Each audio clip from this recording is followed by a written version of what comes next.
So out here in the garage, basically what I'm doing right now is I'm working on this block. I just picked it up from one of my cousin's buddies. He had it and I was like, yeah, it's a good deal. Nice to have a spare or two spares. You never know what you're gonna get into. And these blocks, these big block Fords are getting harder and harder to come by. That are the stock block. I mean, they're making the new ones, but they're expensive. But yeah, so I'm gonna just hit this. You can see where there's some like rust, if I can figure out how to point. There's some rust like on where the oil pan sits, and then down here in the cylinders, it sat out in the rain for a day. So I'm just gonna hit that with some ATF and some Scotch-Brite just to protect it and see how that goes.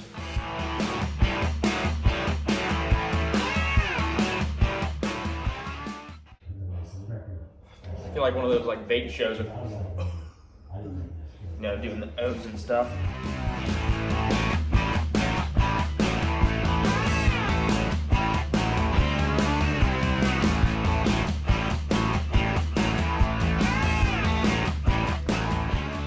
Alright, looking at this block, I mean, obviously it sat for a little while, but it looks good, you know, sitting outside overnight. That's why I'm over here cleaning this rust up, but the cylinders don't look bad at all. That's even the bad side. This side looks pretty dang good.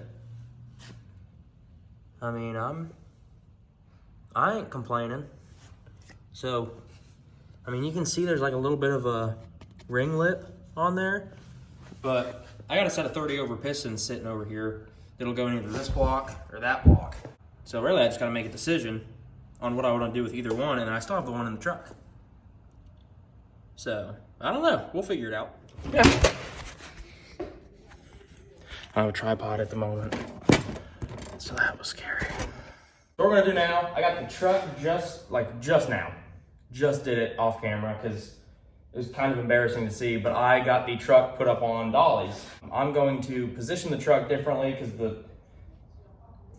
it's a truck. I'm in a normal garage. I'm in nothing crazy, but I need a little bit more space. So I'm gonna move the truck to a place that fits me a little bit better. Kind of just gonna catty corner it, like kind of, I mean, hopefully that gives me enough space.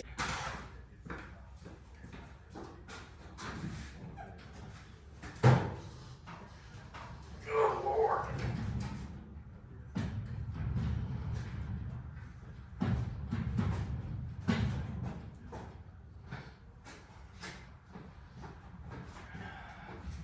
I don't know whose idea it was to build a truck, but it was a terrible idea.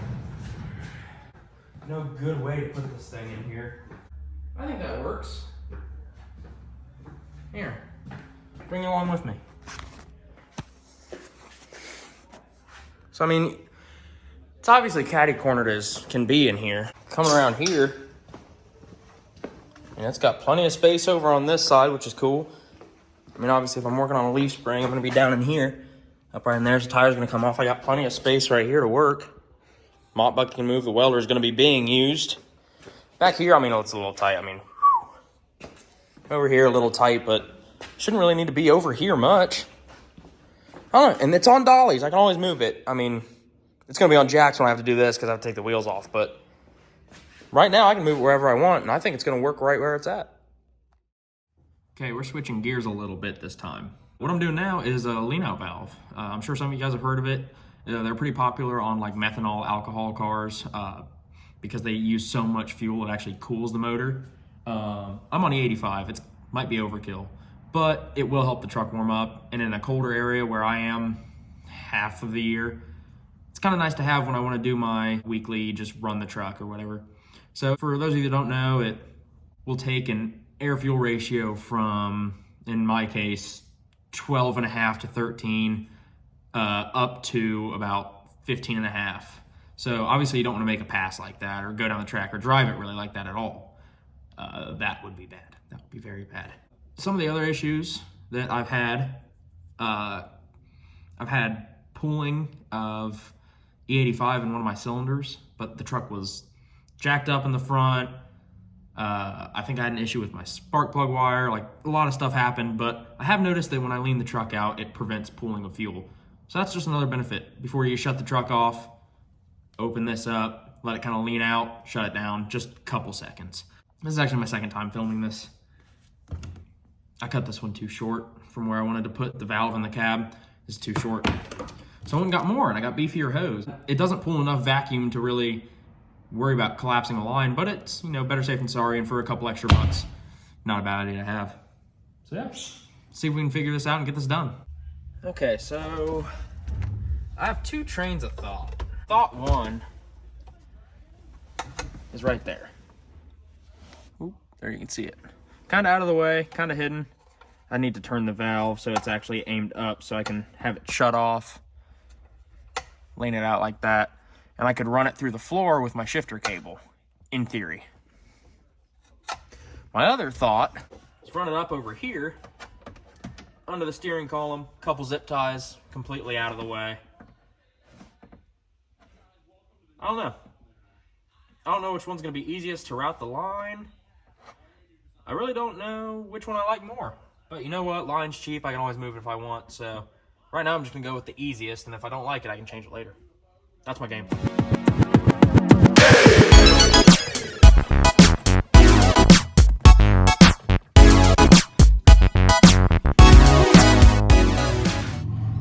I can tell you, I don't think it's going to come off with or without the clamp. That thing is on there. Well, I can't even say they don't make it easy. I'm the one that makes it difficult. This truck doesn't need this. It's just nice to...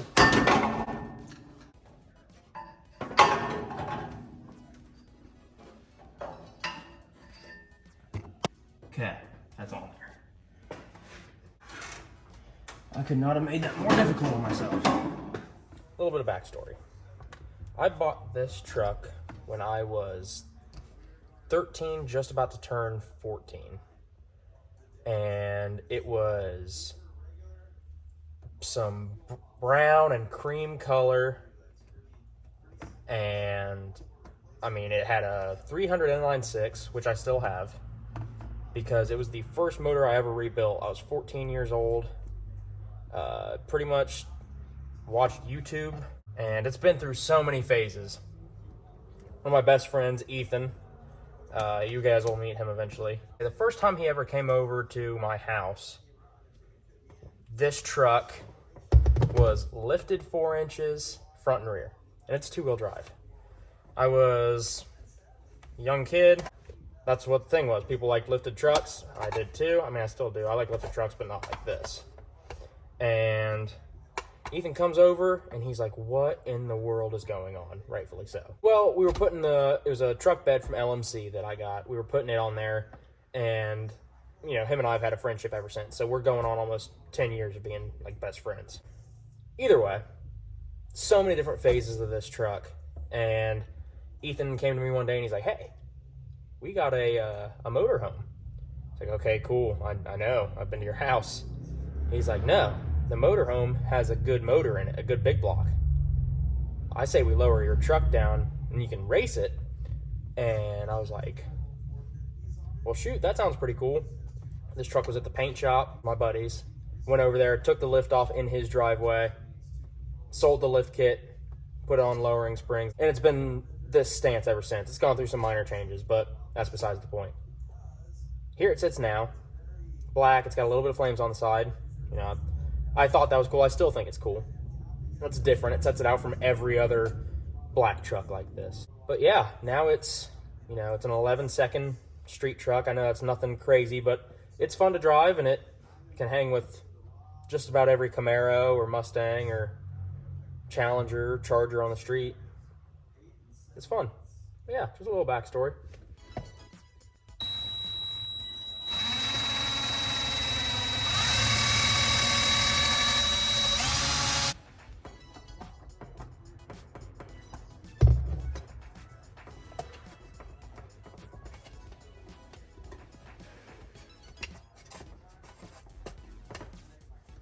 There it is. It's nothing crazy. That's all it does right there. Got it secured-ish, at least temporarily. That little steering wheel cover I still got there, that's not going anywhere. But yeah, out of the way. I like it. Looking on the underside of the truck, you can see right where it comes out. Goes up the bell housing, right up into the back of the carburetor. I'm gonna secure that to the firewall too, so it's kind of away from more heat, but I'll show you what it looks like from up top.